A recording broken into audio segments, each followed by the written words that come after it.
उसी कड़ी में ये बजट जो आया है वो सिर्फ जुमला है। और जिस तरह से देश के अनुसूचित जाति जनजाति और पिछड़ों के साथ जो अन्याय हो रहा है वो फिर से इस साल भी बजट में देखने को मिला।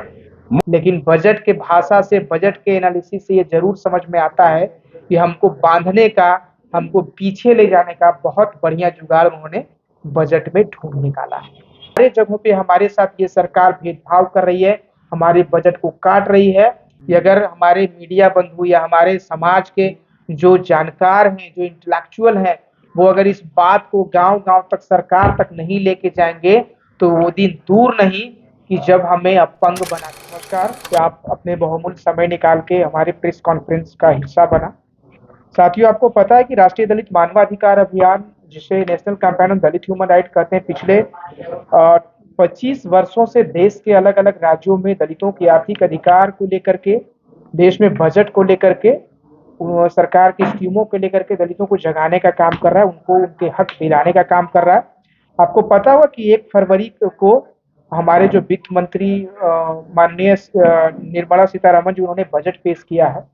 उस बजट में जो इंटरनल जो बहुत सारे जो चीजें हैं वो बाहर से नहीं समझ में आता है। सिर्फ हाईलाइट स्पीच में जो है, जो हमारे वित्त मंत्री हैं वो बहुत बढ़िया बढ़िया ख्याली पुलाव वाला बातें पार्लियामेंट में बोलते हैं, लेकिन वो कोई सही डिटेल्स नहीं होता है। हम आपको बता दें कि जिस तरीके से नरेंद्र मोदी की सरकार ने हमारे साथ जो वादा किया था, उनका जो कथन था सबका साथ, सबका विकास, सबका विश्वास, वो झूठा था। वो इस बजट में दिख रहा है। बजट के विस्तृत अवलोकन से स्पष्ट होता है कि समावेशी विकास और समता केवल एक आह्वान बनकर रह गया है और सामाजिक स्तर पर दलित और आदिवासी समाज के आर्थिक अधिकारों के साथ धोखाधड़ी के समान है इस बजट में।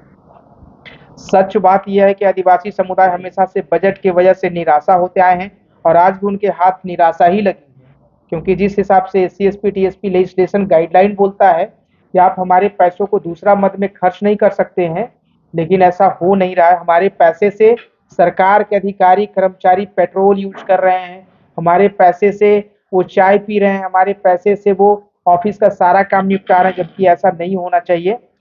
दूसरा बात यह है कि वर्ष 2024 का कुल केंद्रीय बजट जो है 51,08,780 करोड़ है, जिसमें अनुसूचित जाति के लिए 16,055 करोड़ है और रुपये आवंटित किया गया। अनुसूचित जनजाति के लिए 12,1023 करोड़ रुपए है। इनमें से लक्षित धनराशि जो सीधे दलितों के लिए होगी वह 44,282 करोड़ रुपए है और आदिवासियों के लिए 36,212 करोड़ रुपए हैं।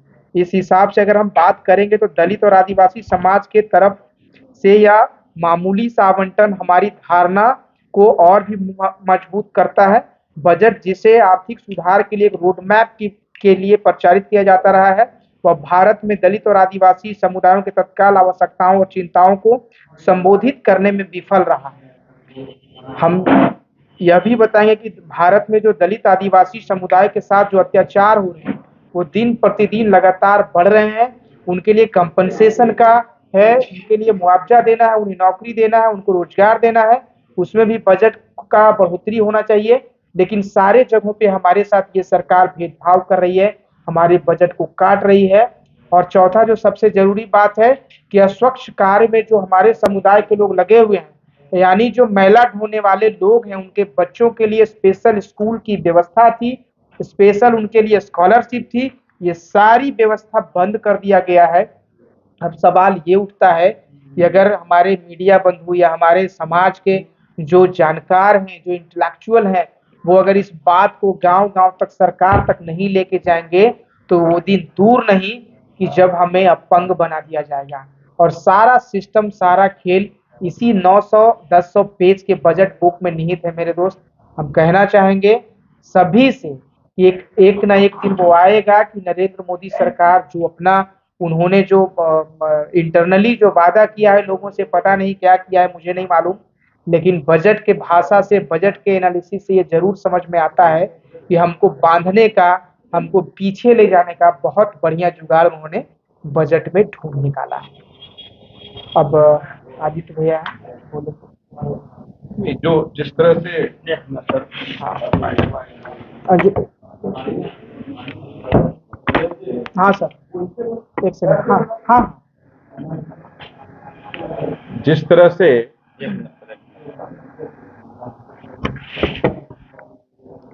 विगत 9 वर्षों में जुमलों की सरकार जो देश में चल रही है, उसी कड़ी में ये बजट जो आया है वो सिर्फ जुमला है। और जिस तरह से देश के अनुसूचित जाति जनजाति और पिछड़ों के साथ जो अन्याय हो रहा है वो फिर से इस साल भी बजट में देखने को मिला। मुख्य 3 वजह है जिस पे मैं प्रकाश डालना चाहूंगा। पहला, जो अनुसूचित जाति जो SC ST एट्रोसिटीज एक्ट होते हैं, उसमें जो एट्रोसिटीज के जो लोग शिकार होते हैं, शोषण के शिकार होते हैं, उनके लिए विशेष बजट का एलोकेशन किया जाता रहा है, लेकिन आज उसमें कॉम्पनसेशन के लिए उस बजट को बिल्कुल ही काट दिया गया। तो मेरा प्रश्न है भारतीय जनता पार्टी और उनके सहयोगी दलों से कि क्या देश में SC ST पे जो शोषण हो रहा है, अनुसूचित जाति जनजाति पिछड़ों पर जो शोषण हो रहा है, क्या वो खत्म हो गया, इसलिए बजट जो आवंटित किया गया था वो कम हो गया? दूसरा, जो मैनुअल स्कैवेंजिंग जो करते रहे हैं, जो मैला ढोने का जो प्रथा है वो तो बंद कर दिया गया, लेकिन उन लोगों के लिए विशेष व्यवस्था की गई कि उनके बच्चों के लिए हॉस्टल, स्कूलों की व्यवस्था और छात्रवृत्ति, उसमें बड़े रूप में कटौती कर दी गई। तो जब प्रधानमंत्री जी खुद ये दिखाते हैं कि वो जो मैनुअल स्कैवेंजर्स हैं उनके साथ बैठ के खाना खाते हैं, उनके पैर तक धोते हैं, लेकिन आज जब बजट में उन्हें न्याय देने की बात आई तो वो नहीं हो रहा है। तो मैं अपने सहयोग आपके माध्यम से भारतीय जनता पार्टी और उनके सहयोगी दलों से भी पूछना चाहूंगा कि क्या ये उन लोगों के साथ अन्याय नहीं है? उसके बाद जो बच्चे, जो छात्र, जो पोस्ट मैट्रिक का जो एजुकेशन लेते हैं, बड़ी संख्या में 73,000 से ज्यादा छात्रों का आवेदन को रिजेक्ट कर दिया गया है। तो जो सरकार कहती है कि हम बच्चों को पढ़ाएंगे, अनुसूचित जाति जनजाति के बच्चों को मुफ्त पढ़ाएंगे, उनके लिए शिक्षा व्यवस्था करेंगे, तो जब आप उनको पोस्ट मैट्रिक स्कॉलरशिप नहीं देंगे तो कैसे वो अपनी पढ़ाई पूरी कर सकते हैं? और इस कारण से बहुत सारे हमारे जो छात्र हैं, हमारे बच्चे जो हैं, वो अपनी पढ़ाई बीच में छोड़ दे रहे हैं। तो मैं फिर सवाल आपके माध्यम से भारतीय जनता पार्टी और उनके सहयोगी मित्र दलों से पूछना चाहूंगा कि क्या यह अन्याय नहीं है? और आपके माध्यम से पूरे बिहार के लोगों से, पूरे देश के लोगों से ये बोलना चाहूंगा कि अभी भी समझ जाइए, अभी भी चेत जाइए, नहीं तो आने वाला समय आपके अपने समाज के लिए वो समय लाएगा कि आप स्कूल जाने के लायक नहीं रहेंगे। ये सिर्फ जुमला है और ये दिखावा है। बोलिए।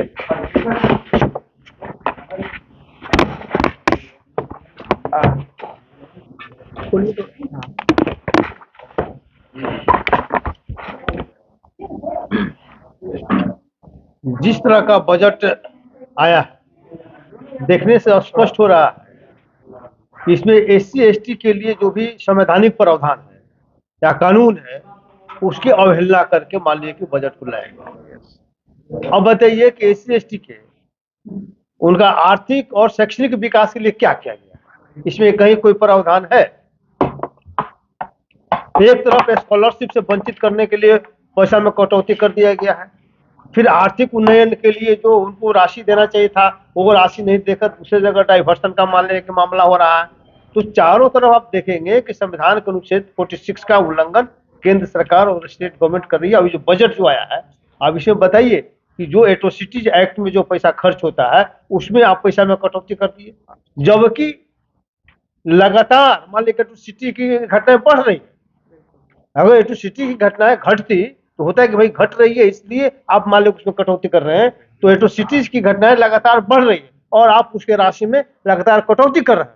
और आप देखेंगे कि इसी कारण से जो एट्रोसिटी एक्ट का मामला होता है उसमें सजा भी नहीं होता है किसी को, इसलिए कि जो व्यवस्था है उस व्यवस्था में दलित SC ST के विरुद्ध माहौल है। तो इसलिए इस बजट का हम लोग प्रतिकार करते हैं और इसके खिलाफ हम लोग जनता के बीच जाएंगे, लोगों के बीच जाएंगे और लोगों को बताएंगे कि किस तरह से आपके साथ गोल गोल बात बोला जाता है, आपको किस तरह से लुभावना नारा दिया जाता है और किस तरह से आपके हकों की हकमारी कर दी जाती है और आपको पीछे ढकेलने का काम, शिक्षा और आर्थिक रूप से कमजोर करके पीछे ढकेलने का काम ये सरकार मालिक कर रहे हैं।